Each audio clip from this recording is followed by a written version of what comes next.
Porque cada día es un reto. Porque cada día necesitamos sabiduría. Vale la pena buscar al Maestro de Maestros y recibir lecciones para vivir. Este es un mensaje de actualidad para vivir el presente con sabiduría y ver el futuro con esperanza.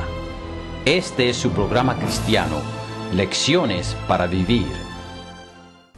Hola Samuel, ¿listo para los comentarios de esta lección? Sí, por supuesto, es una lección bastante interesante. Hermanos, les doy una cordial bienvenida a nuestro estudio de hoy. Gracias por acompañarnos.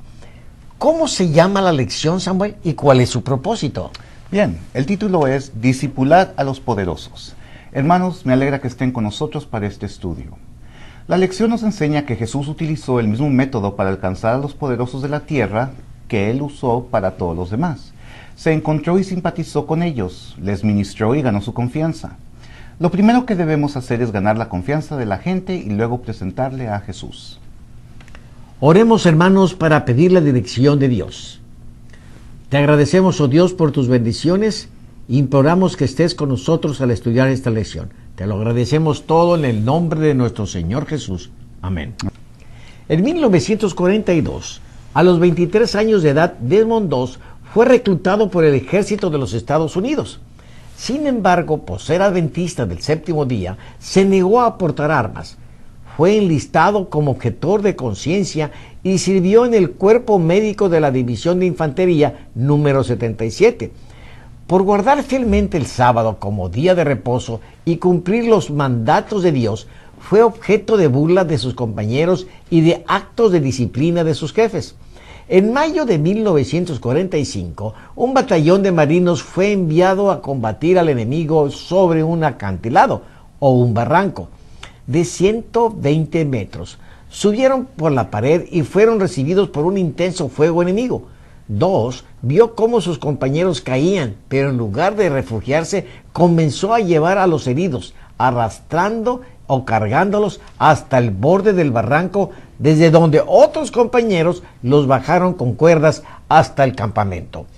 Salvó a más de 75 marinos ese día. En octubre de ese mismo año, recibió la medalla de honor de manos del presidente Harry Truman durante una ceremonia en la Casa Blanca. Vivió su vida como un hombre humilde y murió a la edad de 87 años. Fue protagonista del documental Objetor de Conciencia. Este hombre sencillo dio un testimonio de su fe delante de presidentes y magistrados. Samuel, ¿cuál es el peligro de los que están en el poder? ¿Qué ejemplo tenemos del apóstol Pablo?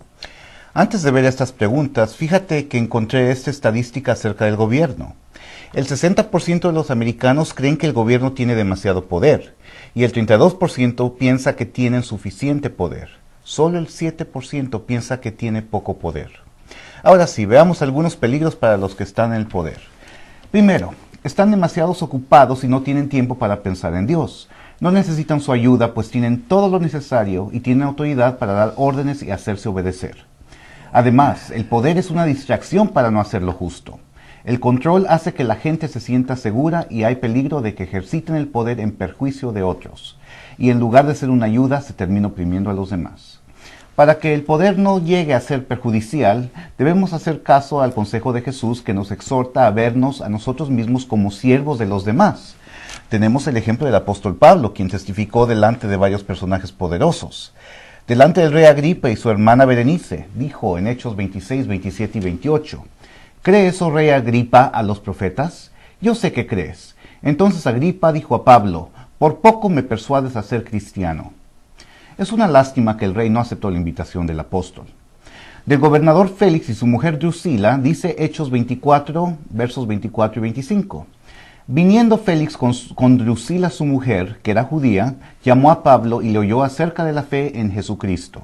Pero al disertar Pablo acerca de la justicia, del dominio propio y del juicio venidero, Félix se espantó y dijo, ahora vete, cuando tenga oportunidad te llamaré. Lo triste es que no hay registro de que lo haya llamado más adelante. Pablo compareció también delante del gobernador Festo y hasta del mismo emperador César. Porque el evangelio es para todos, pobres, ricos, humildes y poderosos. Gracias, Samuel. No es fácil rebelarse contra la autoridad. Se cuenta que durante sus años como primer ministro de la Unión Soviética, Nikita Khrushchev denunció las atrocidades de su predecesor, José Stalin. Un día, cuando estaba reprochando y hablando en contra de la política de Stalin, Khrushchev fue interrumpido por una persona que le gritó desde atrás: «Usted era un colega de Stalin, ¿por qué no lo confrontó?».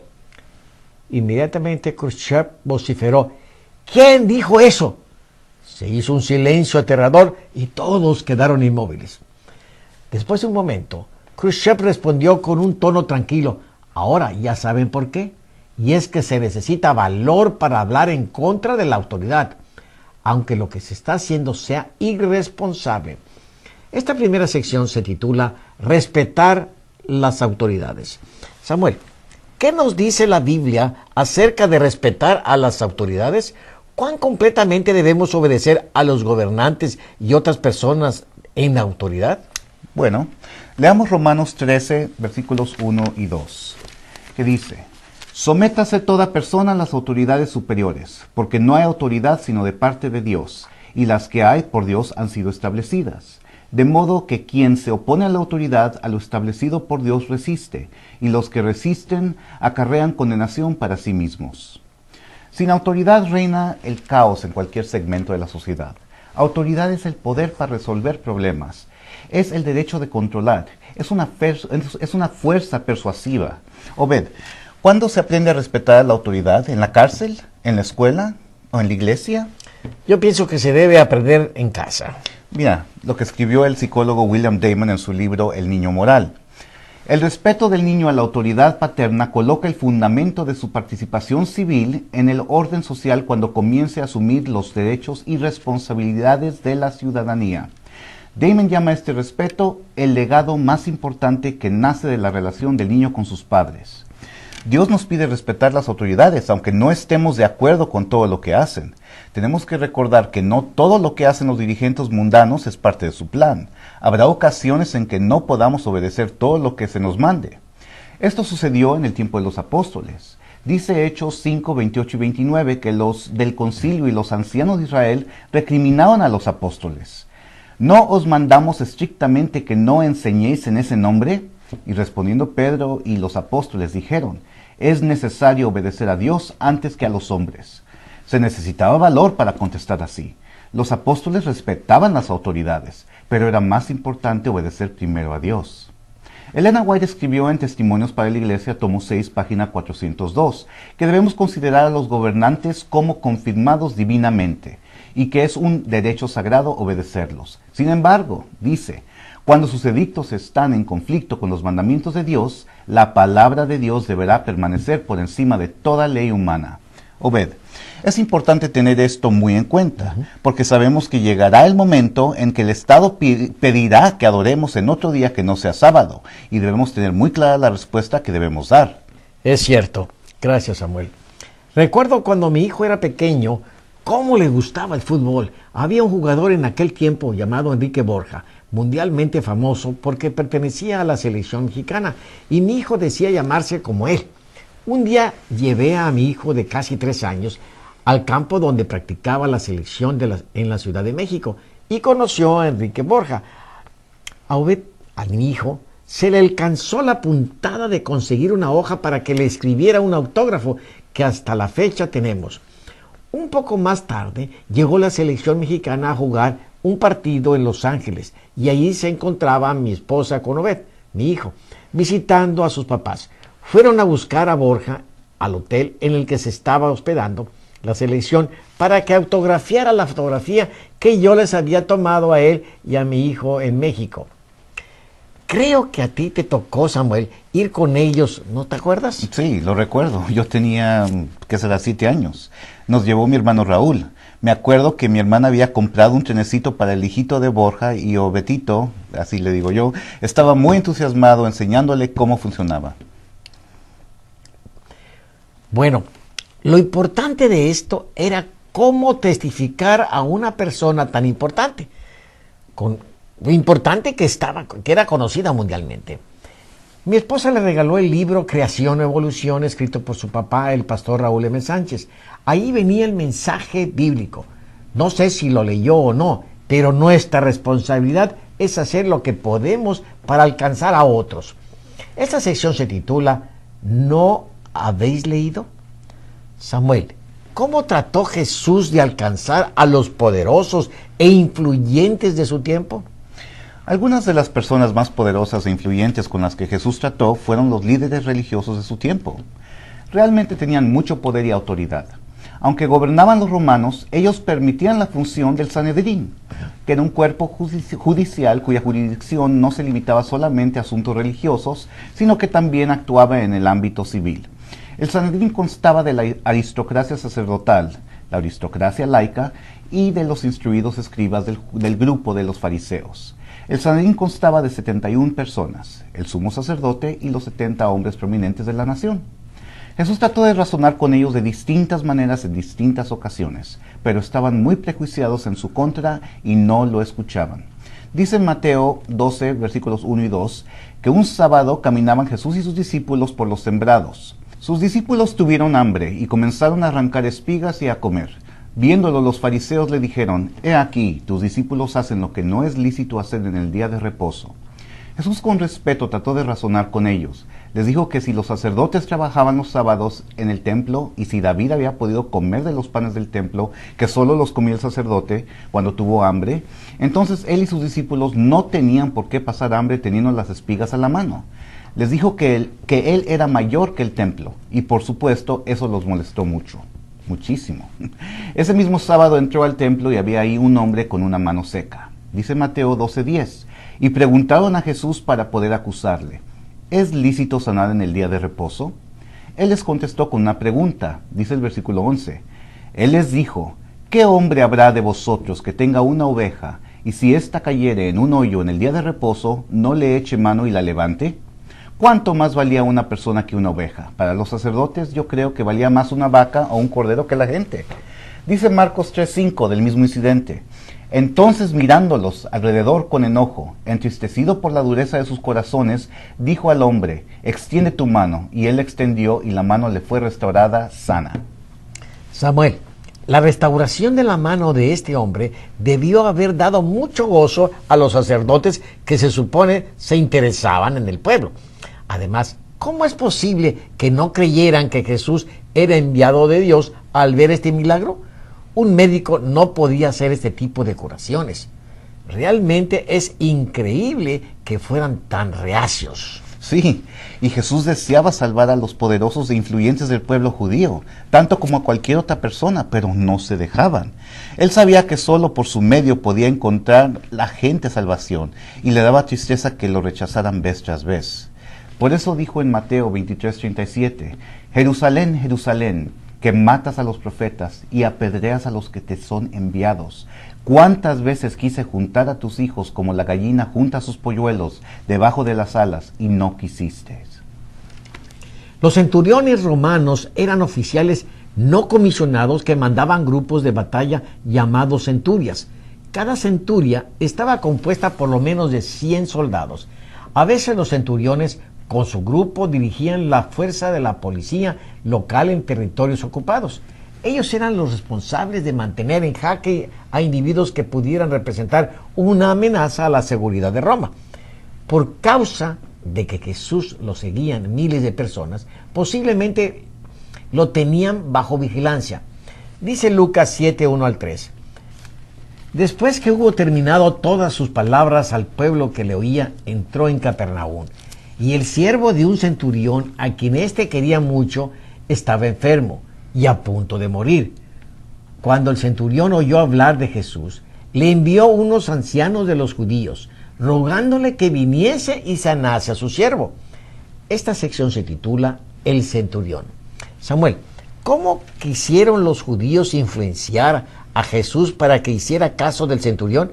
¿Acaso necesitaba Jesús que alguien intercediera por otro? Bueno, para empezar vemos que el centurión echó manos de los ancianos de los judíos para que intercedieran por él. Posiblemente pensó que por ser un romano y ocupar el territorio judío, Jesús no tendría interés en atenderlo. ¿Cuán pronto cambió su opinión de Jesús? Veamos el versículo 4 del mismo capítulo Lucas 7. Y ellos vinieron a Jesús y le rogaron con solicitud, diciéndole: es digno de que le concedas esto, porque ama nuestra nación, y nos edificó una sinagoga. Nos damos cuenta que ni los ancianos de los judíos conocían a Jesús. Aquí están tratando de convencer a Jesús que el centurión merece que Jesús le haga lo que le pide.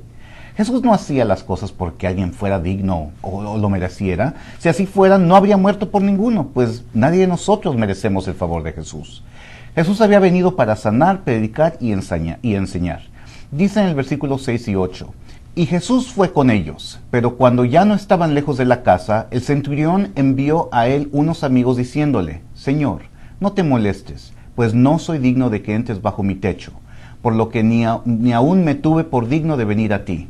Pero di la palabra y mi siervo será sano, porque también yo soy hombre puesto bajo autoridad, y tengo soldados bajo mis órdenes, y digo a este: ven, y va, y al otro: ven, y viene, y a mi siervo: haz esto, y lo hace. Esto llamó la atención de Jesús, dice el versículo 9. Se maravilló de él y volviéndose dijo a la gente que le seguía: os digo que ni aún en Israel he hallado tanta fe. Samuel, ¿cuáles son algunas cosas loables o buenas del centurión? Los centuriones tenían la reputación de ser duros y crueles. Ordenaban a sus hombres, quienes obedecían sin tardanza.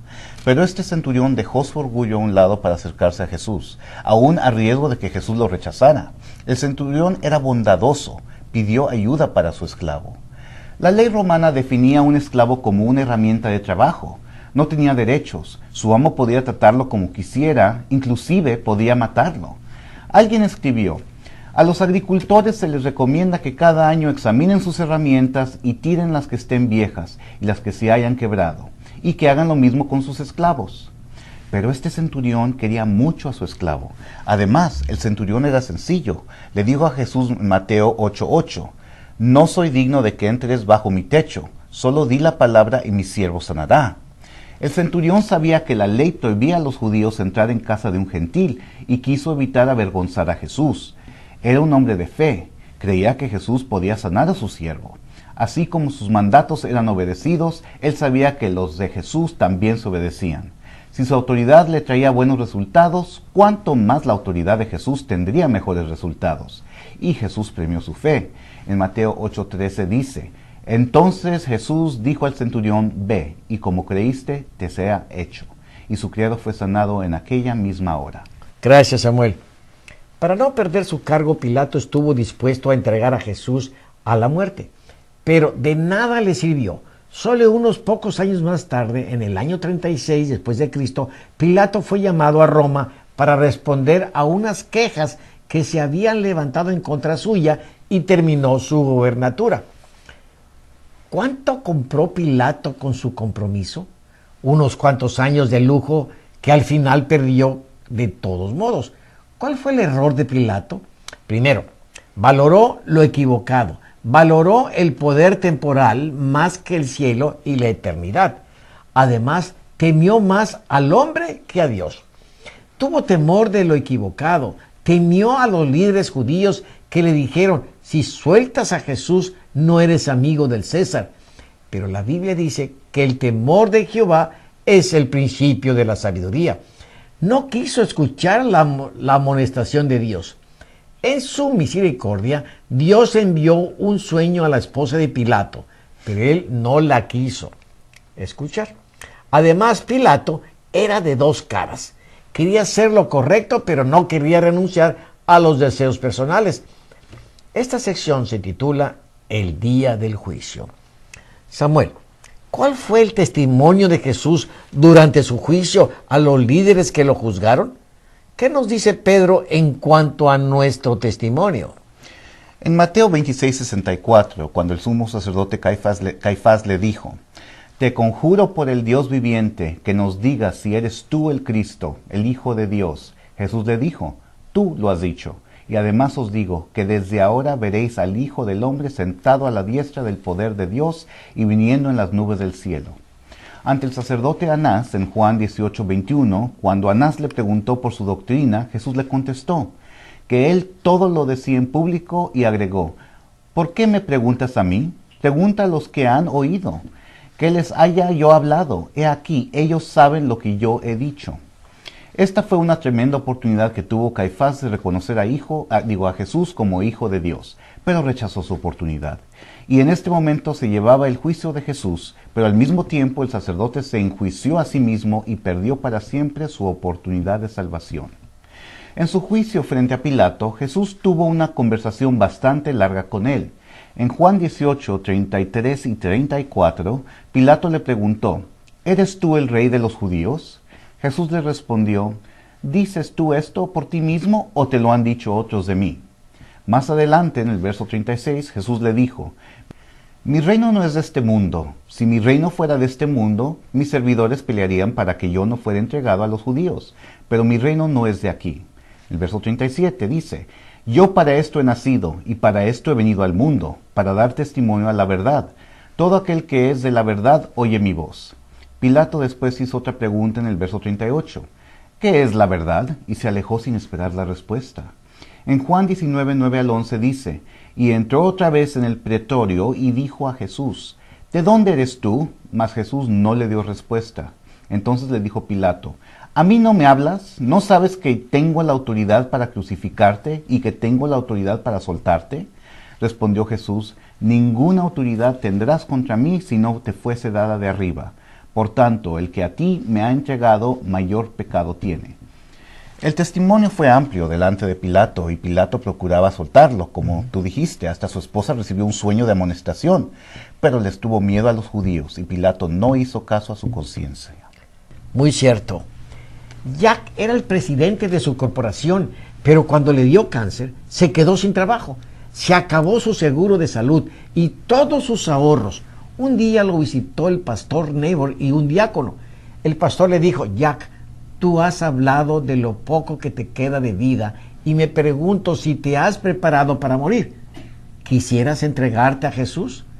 Muy molesto, Jack contestó, ustedes los cristianos se preocupan de lo que me va a pasar cuando yo muera.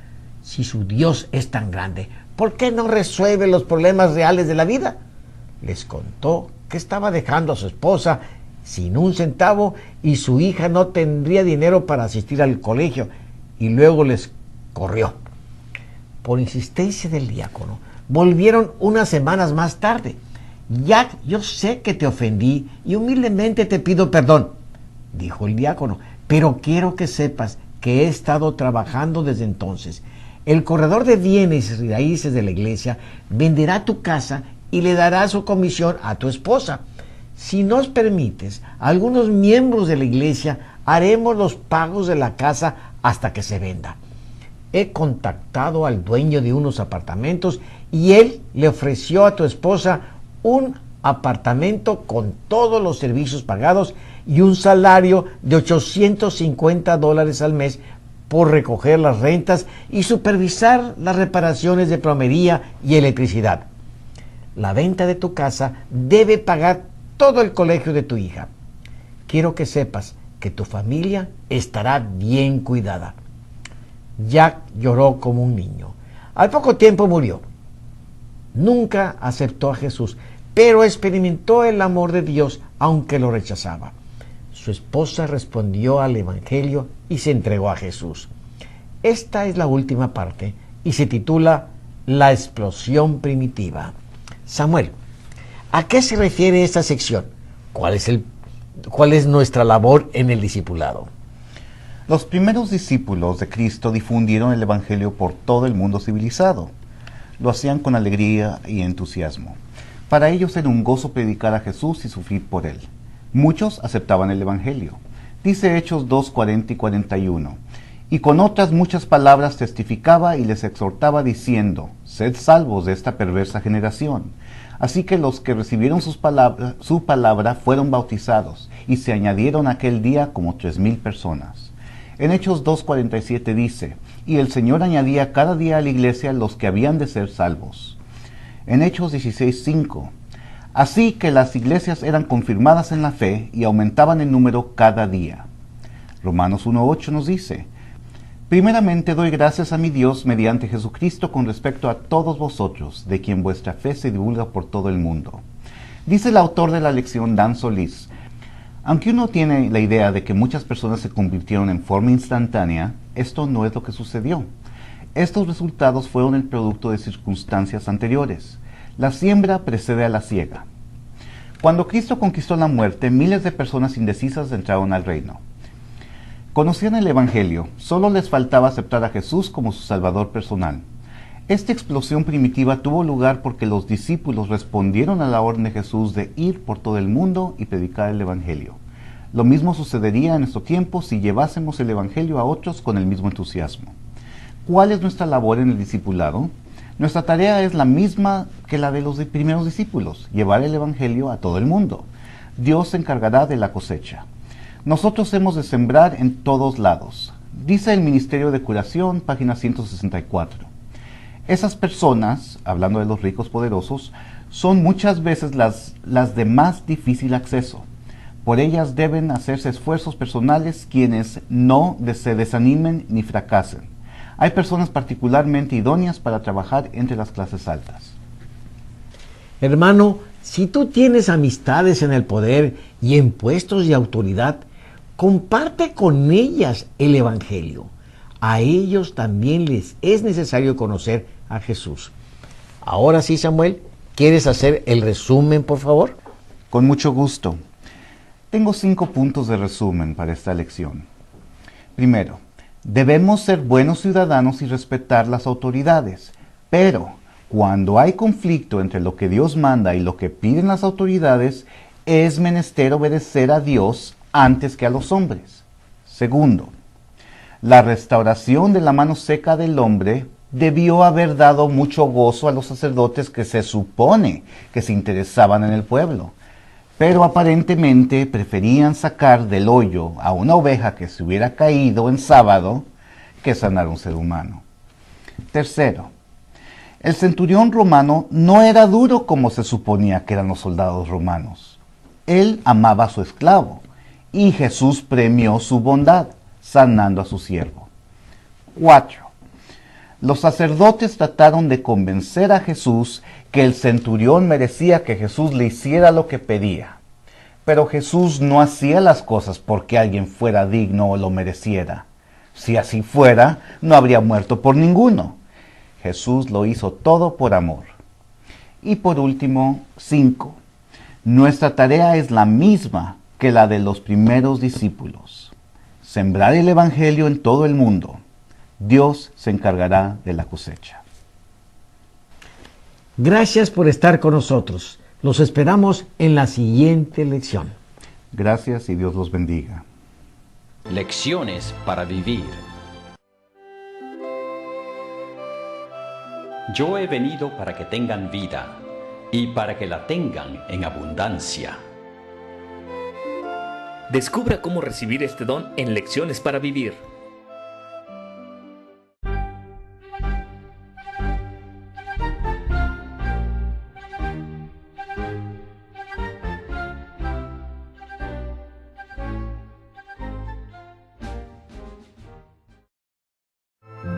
Disciplina de sus jefes. En mayo de 1945, un batallón de marinos fue enviado a combatir al enemigo sobre un acantilado o un barranco de 120 metros. Subieron por la pared y fueron recibidos por un intenso fuego enemigo.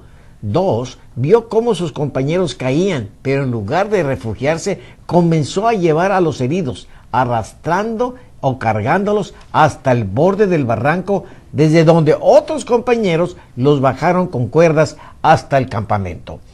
Salvó a más de 75 marinos ese día. Porque cada día es un reto. Porque cada día necesitamos sabiduría. Vale la pena buscar al Maestro de Maestros y recibir lecciones para vivir. Este es un mensaje de actualidad para vivir el presente con sabiduría y ver el futuro con esperanza.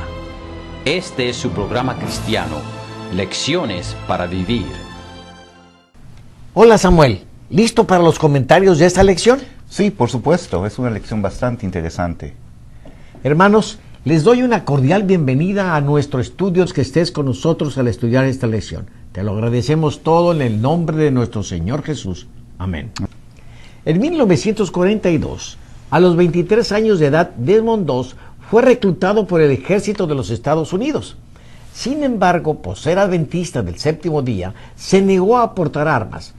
Fue enlistado como objetor de conciencia y sirvió en el cuerpo médico de la División de Infantería número 77. Por guardar fielmente el sábado como día de reposo y cumplir los mandatos de Dios, fue objeto de burlas de sus compañeros y de actos de disciplina. En octubre de ese mismo año, recibió la medalla de honor de manos del presidente Harry Truman durante una ceremonia en la Casa Blanca. Vivió su vida como un hombre humilde y murió a la edad de 87 años. Fue protagonista del documental Objetor de Conciencia.